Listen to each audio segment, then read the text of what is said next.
The following is a production of the University of Minnesota.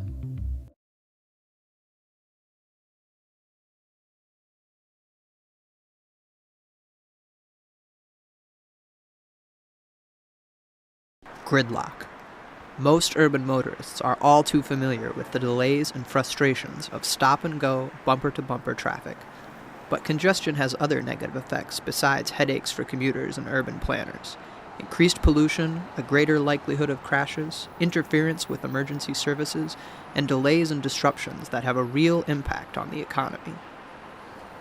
A partnership made up of University of Minnesota researchers and local, state, and federal government agencies hopes to tackle the congestion challenge by implementing cutting-edge technologies along the first bus rapid transit corridor in the Twin Cities metro area.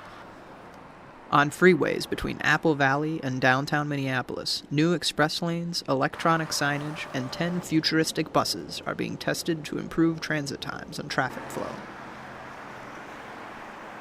These aren't just any city buses. Bus 2.0 uses sophisticated sensors and digital GPS as a part of a high-tech driver assist system. Developed at the University of Minnesota's Intelligent Transportation Systems Institute, the project holds great promise in combating congestion. Express buses must operate on shoulders scarcely wider than the bus itself, leaving the driver zero margin for error.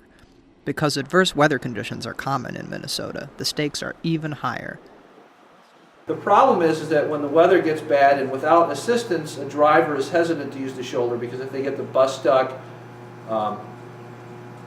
they have 45 people on the bus who aren't going to make their destination in time.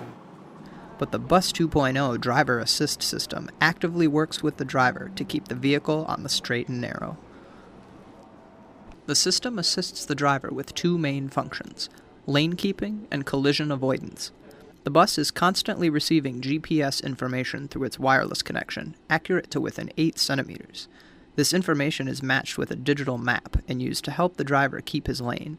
Lane guides and icons highlighting other vehicles are displayed in a see-through, drop-down visor in front of the driver, similar to those used by jet fighter pilots. If the driver starts to drift out of the lane, the seat will vibrate on the side of drift, and torque will be applied to the steering wheel to slow the drift. The system assists only. The driver is in control of the vehicle at all times. Drivers are trained in a specially designed simulator, complete with all standard bus controls, so they will be comfortable with the system well before they take to the road. Bus 2.0 also includes a sophisticated collision avoidance system. LiDAR sensors on the front and sides of the bus provide collision information via the head-up display, giving the driver a better sense of surrounding traffic. So we have a driver engaged in the driving process. He knows the lane he's supposed to be in, and if he veers out of that lane, we're able to give him a warning that you need to move to the right to stay back in the lane. The 10 buses, part of the Minnesota Valley Transit Authority fleet and packed daily with suburban commuters, are using the technology to help drivers maintain schedules and drive safely on bus-only shoulder lanes. But safer, quicker, and smoother commutes aren't the only perks for passengers.